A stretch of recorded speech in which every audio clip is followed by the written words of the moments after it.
اور فرماتے ہیں حضرت بال بھی دیتے جاتے تھے اور آنسو بھی بہاتے جاتے تھے، ماتھا بھی چومتے تھے اور فرماتے تھے دستار کے بعد چلا تو نہیں جائے گا؟ یار مجھے تو عبادت بھی نہیں رہ گئی، مجھے تو چابیوں کو بھی نہیں پتا کون سی کہاں رہتی ہے، جائے گا تو نہیں؟ تو رو پڑا کہنے لگا سونے جائے تو وہ جس کے پلے کچھ ہے ہو، آتا جاتا تو ہے کچھ نہیں، مجھے کس نے رکھنا ہے، میں نے کہاں جانا ہے، ادھر کہاں تو ادھر ہی رہوں گا۔ اس طالب علم کے سارے استاد بھائی کہتے ہیں اس نے دستار کرائی، پڑھایا کچھ نہیں، پر جو مسئلہ اڑ جاتا تھا نا، وہ جو اڑ جاتا تھا نا، وہ جا کے اس سے پوچھتے تھے تو کتابیں کھولنے کی ضرورت نہیں پڑتی تھی۔ حضرت ام سلمہ رضی اللہ تعالیٰ عنہ کہتے ہیں میں نے عرض کی یا رسول اللہ صلی اللہ علیہ وسلم میری بچی بڑی بیمار ہے، تو مجھے کسی نے کہا ہے یہ تھوڑی سی نشے والی چیز ہے، یہ بنا کے تیار کر کے دو صحیح ہو جائے گی، بیمار ہے بچی تو یہ نشے والی چیز ہے، اس کو تیار کر کے دو، تھوڑا نشہ ہے۔ اگرچہ بعض میں نے شروع میں کہا بعض لوگ مریض کو، سخت مریض کو ایسی ادویات جو مجبوری بن جائے اس کی گنجائش اور اجازت دیتے ہیں، محتاط علماء تو اس میں بھی بہت ساری چیزیں پہلے بیان کرتے ہیں، لیکن اس نے کہا کہ میرا نشہ دینا ہے شفا کے لیے۔ حضرت ام سلمہ کہتی ہے میرے نبی پاک نے میری طرف دیکھا، میری طرف، تو میں نے کہا یا رسول اللہ آپ کیا فرمانا چاہ رہے ہیں؟ تو نبی پاک نے فرمایا ام سلمہ کبھی ناپاک چیز میں بھی شفا ہوئی ہے، کبھی ناپاک چیز میں بھی، کبھی شراب اور خمر میں بھی شفا ہو سکتی ہے۔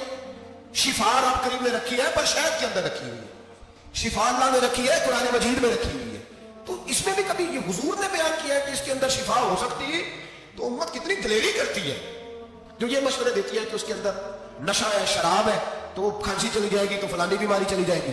نہ آؤ ان چیزوں پہ، نہ اپنے ایمان کو خرابی دو اور نہ ایسی باتیں کرو جس سے کہ ڈائریکٹ رسول اللہ صلی اللہ علیہ وسلم کے واضح ارشادات کی مخالفت ہو۔ میرے نبی پاک صلی اللہ علیہ وسلم نے فرمایا، اور پھر کچھ لوگ کہتے ہیں تھوڑی پی ہے نہیں، اب تو میں تجزیے میں پڑھ رہا تھا کہ ایسی شراب ایجاد ہو گئی ہے لوگ شراب پیتے ہیں اور وہ مست بھی رہتے ہیں، کار بھی چلاتے رہتے ہیں، کہتے ہیں جی نہیں ہمارا ذہن معروف نہیں ہوا تو یہ والی صحیح ہے، نشہ نہیں لاتی۔ میرے نبی پاک صلی اللہ علیہ وسلم نے فرمایا جس چیز کی تھوڑی مقدار، زیادہ مقدار حرام ہے اس چیز کی تھوڑی مقدار بھی حرام ہے، جس کی زیادہ مقدار حرام ہے اس کی تھوڑی بھی، تو خمر اور شراب اگر فل پینا جائز نہیں تو تھوڑی پینا بھی جائز ہے، یہ حرام ہے اور حرام تھی اور قیامت تک حرام ہی رہے گی۔ میرے نبی پاک صلی اللہ علیہ وسلم نے منع کیا اور حضور نے اظہار ناپسندیدگی فرمایا، اور میں 40 دن تو عبادت ہی قبول نہیں ہوتی شراب پینے والی جب تک سچی توبہ نہ کرے۔ یہ لفظ جب ادا کرتا ہوں تو شرم سے میری زبان لڑکھڑاتی ہے کہ یار درباروں پہ بھی نشہ بکتا ہے۔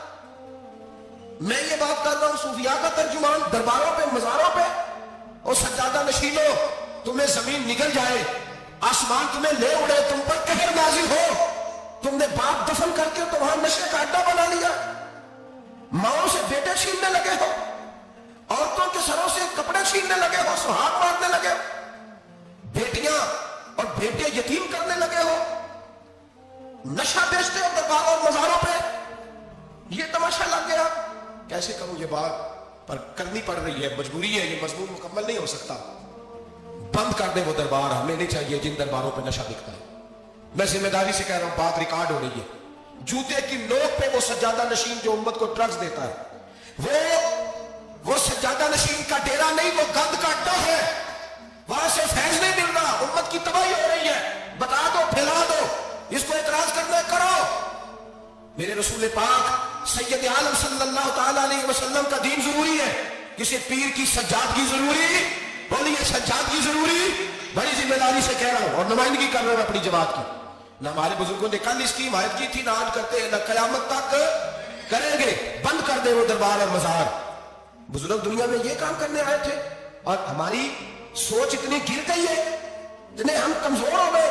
کہتے ہیں جب اس کو چڑھ جاتی ہے تو پھر بڑی معرفت کی باتیں سناتا ہے، تجھے شرم نہیں آئی ہے لفظ کہتے ہوئے؟ اب نشئی تجھے معرفت سکھائے گا، اب تو شرابی سے، بھنگی چرسی سے دین سیکھے گا؟ کہتے ہیں اس نے پی ہوئی تھی، چڑھی ہوئی تھی، میں بات کر دی تو میرا کام بن گیا۔ اتنی گندی اور میلی سوچ صاحب ایمان کی ہوتی ہے، تو اب نشیوں سے کہا کر دعائیں کرائے گا؟ سن، میرے نبی پاک صلی اللہ علیہ وسلم نے فرمایا جو شراب پی لے، نشہ کر لے، اس کی تو 40 دن تک عبادت رب قبول نہیں فرماتا۔ تو کہتا ہے چڑھی ہوئی تھی تو اس نے دعا کر دی، تجھے شرم ہی نہیں آئی بات کرتے؟ حیا ہی نہیں کیا تو نے جملہ بولتے؟ یہ کوئی تصوف اور طریقت ہے؟ جاؤ اٹھا کے لے جاؤ۔ ایسی کوئی تصوف اور طریقت ہمیں نہیں چاہیے، ہمیں وہ والی طریقت چاہیے جس میں خدا کے قرآن کی بات ہوتی ہے اور محمد مصطفیٰ کے فرمان کی بات ہوتی ہے صلی اللہ علیہ وسلم۔ تو بھائی یاد رکھو، یہ کوئی طریقہ نہیں،